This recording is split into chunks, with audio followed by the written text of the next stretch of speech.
Hello बच्चों, कल मैंने आपको बताया था कल मैंने जो आपको टॉपिक पढ़ाया था उसमें लास्ट में आपको बताया था कि वर्ण के कितने भेद होते हैं। वर्ण के 2 भेद होते हैं, स्वर और व्यंजन। तो आज की वीडियो में मैं आपको स्वर के बारे में डिटेल्स बताऊंगी कि स्वर क्या होते हैं, वो कितने प्रकार के होते हैं। तो आइए उसको देखते हैं। इससे पहले हमने जब पार्ट पढ़ा था ये वाला, तो मैंने आपको बताया था, लेकिन इसको फिर से पढ़ के एक बार रिवाइज कर लेते हैं, क्योंकि ये सारी वीडियो आपकी रिवीजन है आपके लिए। तो यहाँ प्रश्न है, स्वर किसे कहते हैं? तो उत्तर होगा इसका, जिन वर्णों का उच्चारण अन्य ध्वनियों की सहायता के बिना होता है उन्हें स्वर कहते हैं। हिंदी वर्णमाला में 11 स्वर होते हैं। अ, आ, ई, उ, री, ए, ओ, औ। ये सारे ही क्या होते हैं? स्वर होते हैं। अब देखिए, जैसे आपने परिभाषा में पढ़ा कि जिन वर्णों का उच्चारण अन्य ध्वनियों की सहायता के बिना होता है, यानी कि उच्चारण, यानी कि इनको जो हम बोलते हैं तो किसी दूसरे ध्वनि की हमें आवश्यकता या ज़रूरत नहीं पड़ती है, तो वो क्या कहलाते हैं? स्वर कहलाते हैं। देखिए, यहाँ पर 11 स्वर दे रखे हैं। आ, ई, उ, री, ए, ओ, औ। और इसमें परिभाषा दी है कि जब हम इनका उच्चारण करते हैं, इनको यानी कि इनको जब हम बोलते हैं तो दूसरी ध्वनि की सहायता नहीं पड़ती। जैसे कि देखिए, अब आप बोले अ, तो अ में आ के अलावा कोई और आवाज़ नहीं सुनाई दे रही ना, किसी और ध्वनि की आवाज़ आपको नहीं आ रही, तो यही क्या कहलाते हैं? स्वर, जिसमें किसी और ध्वनि की सहायता हमें न लेनी पड़े। फिर स्वर के भेद देखिए, स्वर के 3 भेद होते हैं। कौन कौन से?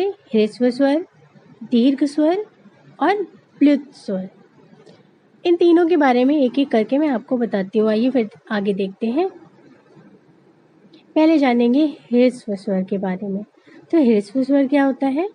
जिन स्वरों के उच्चारण में कम समय लगता है उन्हें ह्रस्व स्वर कहते हैं। ये 4 होते हैं। कौन कौन से? अ, ई, उ और री। ये सब कौन से होते हैं? ह्रस्व स्वर। इनके उच्चारण में कम समय लगता है, यानी कि जब हम इनको बोलते हैं या इनका उच्चारण करते हैं तो हमें कम समय लगता है। जैसे देखिए, जैसे आप बोलिए अ, ई, उ, री, ये जल्दी जल्दी बोल दिए। देखिए, इन्हीं की जगह अगर आपको बोलना पड़े आ, बड़ा आ बोलना पड़े, ई, बड़ी ई बोलना पड़े, उ, बड़ा उ बोलना पड़े, यानी कि उनको बोलने में हमें ज़्यादा समय लग रहा है, लेकिन इनको बोलने में कम समय लग रहा है। आ, ई, उ। तो जिनको बोलने के लिए, जिनका उच्चारण करने के लिए कम समय लगता है उन्हें ह्रस्व स्वर कहते हैं। समझ गए आप? आइए अब देखते हैं कि दीर्घ स्वर किन्हें कहते हैं। तो ये देखिए, दीर्घ स्वर, जिन स्वरों के उच्चारण में ह्रस्व स्वर से अधिक समय लगता है उन्हें हम दीर्घ स्वर कहते हैं। जैसे कि देखिए, यहाँ पर दिया गया आ, ई, उ, ए, ओ, औ। इनको देखिए, जब हम इनका उच्चारण कर रहे हैं या तो इनको जब बोल रहे हैं, तो जो हमने पहले दीर्घ स्वर में पढ़ा था उनसे ज़्यादा इनको बोलने में हमें समय लग रहा है। और ऊपर देखिए, इसकी जो परिभाषा दी गई है कि हमें इसके उच्चारण में ह्रस्व स्वर से अधिक समय लगता है। और इनको आप जब बोल कर देख रहे हैं, तब आप खुद देखिए, जब आपने दीर्घ स्वर बोला था और जब आप इनको बोल रहे हैं, तो किसमें ज़्यादा समय लग रहा है? दीर्घ स्वर में, मतलब आ, ई, उ, ए, ओ, औ में। जबकि अ, ई, उ, री, इनमें हमें बहुत कम समय लग रहा था। जिसमें कम समय लगता है वो ह्रस्व स्वर, और जिनमें हमें उच्चारण करने में अधिक समय लगेगा वो दीर्घ स्वर। अब आप समझ गए होंगे। चलिए, इसके बाद अब हम देखते हैं प्लुत स्वर। अब प्लुत स्वर क्या होता है? जिन स्वरों के उच्चारण करने में ह्रस्व स्वर से लगभग 3 गुना अधिक समय लगता है उन्हें प्लुत स्वर कहते हैं। जैसे ओम आदि, ऐसे कई शब्द हैं। देखिए, जब आपने ह्रस्व स्वर पढ़ा तो उनके उच्चारण में, यानी कि उनको बोलने में सबसे कम समय लगा। दीर्घ स्वर में ह्रस्व स्वर से थोड़ा ज़्यादा समय लगा, और जब आप प्लुत स्वर को बोले तो दीर्घ स्वर से भी ज़्यादा इसमें समय लगा।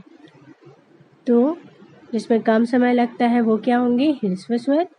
जिसमें अधिक समय लगता है उनमें होगा दीर्घ स्वर, और जिसमें ह्रस्व स्वर से लगभग 3 गुना अधिक समय लगता है उन्हें हम कहते हैं प्लुत स्वर। तो ये तीनों क्या हो गए, स्वर के प्रकार हो गए। तो आज आपने क्या सीखा, स्वर और उनके प्रकार। और मैं ये आशा करती हूँ कि आपको बहुत अच्छे से समझ भी आ गया होगा कि स्वर किसे कहते हैं, उनके कितने भेद होते हैं, वो कौन कौन से होते हैं और वो क्या होते हैं। इसके बाद नेक्स्ट वीडियो में मैं आपको व्यंजन, उसके प्रकार और वर्ण विच्छेद के बारे में बताऊंगी। तो मेरे साथ साथ आप भी रिवीजन करते चलिए ताकि आप सब चीज़ें याद कर सकें। Thank you.